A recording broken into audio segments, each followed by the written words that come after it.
ప్రపంచ ప్రఖ్యాతి వహించిన క్షేత్రం తిరుమల క్షేత్రం. మళ్ళీ తర్వాత ఇక్కడ ఈ గోదావరి నదీ తీరంలో ఈ వాడపల్లి వెంకటేశ్వర స్వామి వారు సాధారణంగా మనకి కనపడే వెంకటేశ్వరమూర్తి కన్నా భిన్నమైన రీతిలో ఇక్కడ దర్శనమిస్తారు.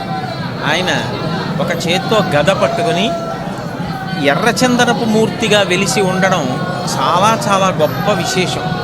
అసలు ఎప్పుడైనా గ్రహదోషాలు వస్తే ఎర్రచందనాన్ని స్వామివారికి అభిషేకంలోనో లేకపోతే అలదడమో చేస్తూ ఉంటారు. అలాంటిది ఎర్రచందనం మూర్తిలోనే స్వామివారు వెలియడం, పక్కన శ్రీదేవి అమ్మవారు కూడా ఉండడం, గదతో స్వామివారు ప్రకాశిస్తూ ఉండడం, ఆయన తన పాదాలని చూపిస్తూ ఉండడం చాలా విశేషమైన క్షేత్రం.